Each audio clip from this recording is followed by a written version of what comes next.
Amino acids by functional group organic compound हैं और organic compound से आप फेमिलियर हो। बाई फंक्शनल ग्रुप यानी इसमें दो फंक्शनल ग्रुप होते हैं। एक इसमें होता है NH2 अमीनो ग्रुप और दूसरा इसमें कार्बोक्सिलिक ग्रुप COOH। तो इन दो फंक्शनल ग्रुप की वजह से termed as by functional group organic compounds. ये दोनों फंक्शनल ग्रुप एक ही कार्बन से बॉन्डेड होते हैं और इससे अब कार्बन और ये कार्बोक्सिलिक ग्रुप हुआ, साथ में इसके साथ NH2 ग्रुप हुआ और बाकी बॉन्ड हाइड्रोजन भी हो सकते हैं और कोई अल्काइल ग्रुप भी हो सकता है। अब ये अल्काइल ग्रुप हाइड्रोजन भी हो सकता है, एलिफेटिक भी हो सकता है और कुछ केसेस में आपको एरोमेटिक भी मिल सकता है। लेकिन जो अमीनो ग्रुप है इसकी position alpha carbon, beta carbon और गेमा कार्बन, इस तरह इसकी पोजीशन चेंज हो सकती है। लेकिन जो भी अमीनो एसिड होगा उसमें आपको ये दो फंक्शनल ग्रुप ज़रूर मिलेंगे। मे बी कि कार्बोक्सिलिक एसिड दो हों, अमीन दो हों, लेकिन दोनों मौजूद होंगे। तो इस बुनियाद पे हम इनको अल्फ़ा अमीनो एसिड कह सकते हैं। तो वो अल्फ़ा अमीनो एसिड कौन से होंगे? ये हुआ carbon to which carboxylic group is bonded और फिर फर्दर इस तरह से ये आगे carbon and so on chain बनता जाएगा। अब जो कार्बन कार्बोक्सिलिक ग्रुप के साथ बॉन्डेड है this is known as alpha carbon. इसके साथ जो बॉन्डेड होगा तो वो हो जाएगा बीटा कार्बन। अब अगर अमीनो ग्रुप अल्फ़ा कार्बन के साथ बॉन्डेड है तो these are known as alpha amino acids. इसी तरह से beta amino acids, again this is the carbon to which carboxylic group is bonded और फिर नेक्स्ट ये कार्बन है, अगला कार्बन एंड सो ऑन। अब अगर अमीनो ग्रुप अल्फ़ा कार्बन के बजाय this is alpha carbon, beta carbon and गेमा कार्बन, अगर अल्फ़ा कार्बन के बजाय वो बीटा कार्बन से बॉन्डेड हो तो ये कहलाएगा बीटा अमीनो एसिड। इसी तरह से गेमा अमीनो एसिड हमें कुछ यूँ मिलेगा, this is a carbon bonded to another carbon, bonded to another carbon and then bonded to the carboxylic group. अब again this is alpha carbon bonded to the carboxylic functional group, the carbon bonded to alpha that is beta carbon and carbon bonded to beta is known as gamma carbon। और अब अगर गेमा carbon के साथ NH2 bonded होगा तो फिर वो कहलाता है गेमा अमीनो एसिड्स। तो ये अमीनो ग्रुप के पोजीशन के बेसिस पे इनको हम क्लासिफाई कर सकते हैं into amino, alpha amino acid, beta amino acid and गेमा अमीनो एसिड। नेक्स्ट जो है वो टाइप्स ऑफ अमीनो एसिड्स। अब इस टाइप में इनको तकसीम किया गया है, स्पेशली जो न्यूट्रिशनल इम्पोर्टेंस है इसकी। एक है एसेंशियल अमीनो एसिड्स यानी ज़रूरी अमीनो एसिड और नॉन एसेंशियल अमीनो एसिड। यूँ तो ज़रूरी दोनों होते हैं लेकिन इनको जो डिवाइड किया गया है एसेंशियल और नॉन एसेंशियल पे वो ये कि essential amino acid can not be synthesized by our body, यानी हमारी बॉडी ख़ुद इनको सिंथेसाइज प्रिपेयर नहीं कर सकती। हमने इनको अपने खुराक में ज़रूर शामिल करना होगा। These are essential amino acid. और जो हमारी बॉडी ख़ुद तैयार कर सकती है so they are known as non essential amino acid. तो कभी कभी क्वेश्चन पूछे जाते हैं कि एसेंशियल अमीनो एसिड तो उसमें leucine, arginine, isoleucine, valine, methionine and threonine. तो ये कुछ चीदा एसेंशियल अमीनो एसिड्स हैं जिनको पिक करने में आपको थोड़े से ये याद हों। अगला जब हम जाते हैं तो अमीनो एसिड की क्लासिफिकेशन हमारे सामने आती है। इनको क्लासिफाई किया गया है अपॉन देयर नेचर। एक है neutral amino acids, acidic amino acids, और तीसरी टाइप है बेसिक अमीनो एसिड। अब मज़ीद इसमें क्या होगा, तो जो न्यूट्रल अमीनो एसिड्स हैं उनमें एक NH2 ग्रुप अमीनो ग्रुप होता है और दूसरा उसका कार्बोक्सिलिक ग्रुप होता है। ये अमीनो ग्रुप प्रोटॉन एक्सेप्ट कर सकता है, तो इस वजह से इसको हम बेसिक कहते हैं। और कार्बोक्सिलिक एसिड तो नाम से ज़ाहिर है कि ये प्रोटॉन डोनेट कर सकता है, तो इसकी वजह से इनको कहा जाता है एसिडिक। तो वो अमीनो एसिड जिसमें एक अमीनो यानी बेसिक ग्रुप हो और एक ही उसमें कार्बोक्सिलिक ग्रुप हो, तो ये कहलाएगा न्यूट्रल अमीनो एसिड। इनके एग्जाम्पल में आपको ग्लाइसिन मिलेगा, the simplest amino acid. Glycine में जो अल्फ़ा कार्बन है which is bonded to carboxylic group and amino group, और फर्दर इसने अपना चौथा बॉन्ड किसी हाइड्रोजन से बनाया हो, तो इसको कहा जाता है ग्लाइसिन। Watch its structure. अच्छा, अगर हम इसका आयुपेक नेम लिखेंगे तो ये हो जाएगा 2 amino ethanoic acid. 2 amino ethanoic acid.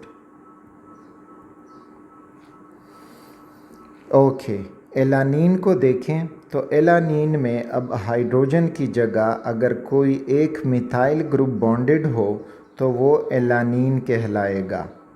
अब एलानीन ये भी न्यूट्रल अमीनो एसिड है क्योंकि एक कार्बोक्सिलिक ग्रुप और एक अमीन ग्रुप रखता है, और इसका आयुपेक नेम हो जाएगा 2 पे अमीनो मौजूद है और चेन हमारे साथ 3 कार्बन का है, सो 2 अमीनो प्रोपेनोइक एसिड।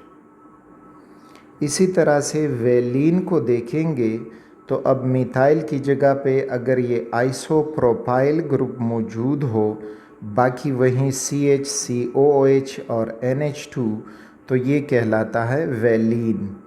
इसका आयुपेक नेम अब हो जाएगा 1 2 3 4 कार्बन का लॉन्गेस्ट चेन हुआ कंटेनिंग द कार्बोक्सिलिक ग्रुप। अब पेरेंट नेम कार्बोक्सिलिक ग्रुप की वजह से दे रहे हैं क्योंकि प्रायोरिटी लिस्ट में कार्बोक्सिलिक एसिड पहले आता है, तो ये हो जाएगा 2 अमीनो और फिर 2 मिथाइल, यानी अगर आप इसको देखेंगे ये हुआ हमारा सेलेक्टेड लॉन्गेस्ट चेन। यहाँ से हम नंबरिंग शुरू करेंगे 1 2 3 4। पेरेंट नेम हुआ ब्यूटेनोइक एसिड। 2 पे अमीनो एज ए सब्स्टिट्यूएंट मौजूद है और 3 पे मिथाइल सब्स्टिट्यूएंट मौजूद है, तो अल्फ़ाबेटिकली अमीनो पहले लिखा जाता है, तो हम लिख देंगे कि 2 अमीनो और फिर उसके बाद 3 मिथाइल और पेरेंट नेम हो जाएगा ब्यूटेनोइक एसिड। तो ये उसका IUPAC name. Coming towards the leucine, तो watch the difference between valine and leucine. Difference भाई यही है कि वही आइसोप्रोपाइल ग्रुप है, लेकिन उसका अल्फ़ा कार्बन से बॉन्ड होने के दरमियान एक CH2 ग्रुप दरमियान में आ गया है, तो ये कहलाएगा ल्यूसीन। अब इसका आयुपेक नेम हो जाएगा 2 पे अमीनो है, दिस इज़ 2 अमीनो, और अब 3 4 पे मिथाइल आ गया है, 4 मिथाइल, और फुल टोटल कार्बन है चेन में 1 2 3 4 5, तो हो जाएगा पेंटेनोइक एसिड। Pentanoic acid. तो ये थे कुछ example for neutral amino acid. Acidic amino acids में जब हम आते हैं तो एसिडिक अमीनो एसिड में अब ये होगा कि इसमें जो एसिडिक पार्ट है यानी कार्बोक्सिलिक ग्रुप हैं उनकी तादाद ज़्यादा होगी बनिस्बत अमीनो ग्रुप के। तो जिनमें एक अमीनो ग्रुप हो और 2 कार्बोक्सिलिक ग्रुप हों तो वो कहलाते हैं एसिडिक अमीनो एसिड, क्योंकि एसिड का रेशो बढ़ गया है। तो इसमें एक एग्जाम्पल आपको मिल सकता है एस्पार्टिक एसिड। एस्पार्टिक एसिड में 2 कार्बोक्सिलिक ग्रुप आपको मिल रहे हैं जिनके दरमियान में 2 कार्बन हैं और वहीं अल्फ़ा कार्बन के साथ NH2 अटैच्ड है। सो दिस इज़ एस्पार्टिक एसिड। इसका आयुपेक नेम अगर हम बनाएंगे तो 2 पे अमीनो है, सो इट इज़ 2 अमीनो। और चेन में अब 4 कार्बन हैं और 2 कार्बोक्सिलिक ग्रुप की मौजूदगी में है, तो ये हो जाएगा ब्यूटेन फॉर 4 कार्बन और डाईओइक एसिड यानी 2 कार्बोक्सिलिक ग्रुप इसमें मौजूद हैं। So this is why it will be named as amino butane dioic acid 2 amino. एक और एग्जांपल है ग्लूटामिक एसिड। ग्लूटामिक एसिड में अब हमें ये मिल रहा है कि जो सेलेक्टेड चेन है यानी जो लॉन्गेस्ट चेन है 1 2 3 4 5, तो उसमें 5 कार्बन हो गए हैं और अल्फ़ा पे अमीनो ग्रुप मौजूद है, तो ये अब हो जाएगा 2 amino pentane dioic acid. The next class इसमें आता है बेसिक अमीनो एसिड। अब बेसिक अमीनो एसिड में हमें जो बेसिक ग्रुप हैं उनकी रेशो ज़्यादा होगी, एसिडिक ग्रुप की रेशो कम हो जाएगी। तो जो लीस्ट बेसिक अमीनो एसिड है उसमें 2 NH2 ग्रुप्स होंगे और एक उसमें कार्बोक्सिलिक ग्रुप मौजूद होगा। सो this is why it will have a basic nature. इसमें आर्जिनिन आपको मिलेगा जिसमें एक अमीनो ग्रुप आपको यहाँ मिल सकता है कार्बन 2 पे, दूसरा अमीनो ग्रुप आपको मिल सकता है इस साइड पे। तो इन 2 अमीन बाकी भी इसमें lone pair donor group nitrogen मौजूद है जो प्रोटॉन एक्सेप्ट कर सकते हैं, लेकिन इन ज़्यादा अमीनो ग्रुप की वजह से ये बेसिक अमीनो एसिड कहलाएगा। इसी तरह से एक और एग्जांपल है लाइसीन, और लाइसीन में भी आपको 2 अमीनो ग्रुप नज़र आ रहे हैं जिसकी रेशो बढ़ गई है compare to the carboxylic group. तो इस वजह से लाइसीन जो है ये बेसिक अमीनो एसिड कहलाता है। ज़्विटर आयन। ज़्विटर आयन डाईपोलर यानी चार्ज्ड पॉजिटिव नेगेटिव चार्ज रखता हो बट ओवरऑल इलेक्ट्रिकली न्यूट्रल, लेकिन ओवरऑल वो न्यूट्रल हो क्योंकि वहीं पॉजिटिव और नेगेटिव एक दूसरे के इफ़ेक्ट को कैंसल या न्यूट्रलाइज कर जाते हैं। ये कुछ इस फॉर्म में मौजूद होगा। For example this is an amino acid CH NH2 और इधर COOH। अब होता क्या है कि कार्बोक्सिलिक ग्रुप प्रोटॉन डोनर है, अमीनो ग्रुप प्रोटॉन एक्सेप्टर है because of having this proton. तो ये अमीनो ग्रुप कार्बोक्सिलिक ग्रुप से रिलीज शुदा प्रोटॉन अपने साथ एक्सेप्ट कर सकता है।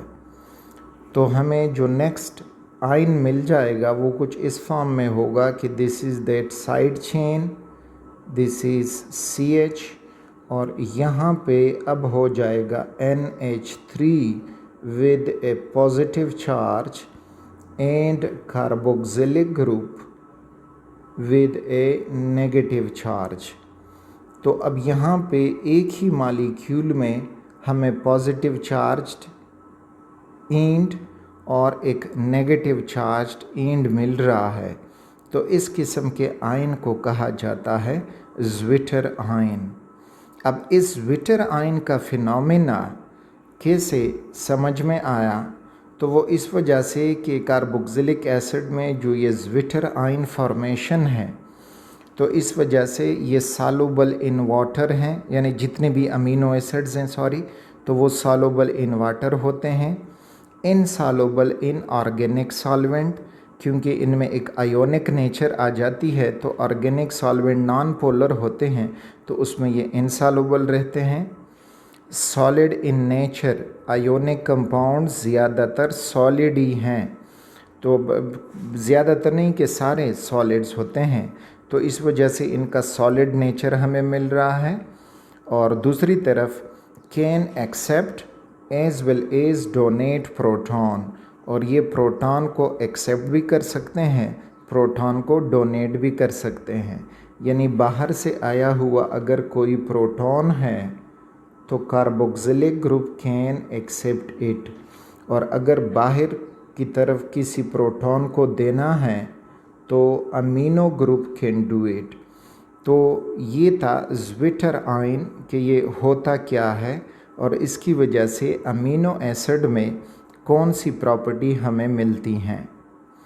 The next is a peptide bond.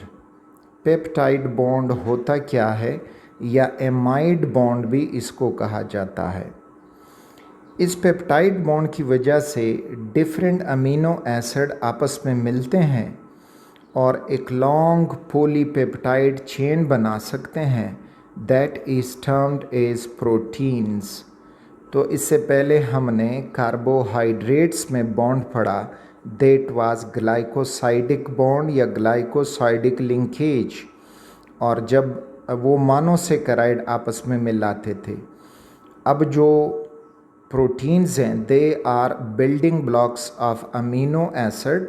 तो अमीनो एसिड आपस में मिलके जब प्रोटीन बनाते हैं तो जिस बॉन्ड फॉर्मेशन से वो आपस में कंबाइन होते हैं, that bond is known as peptide bond या एमाइड बॉन्ड।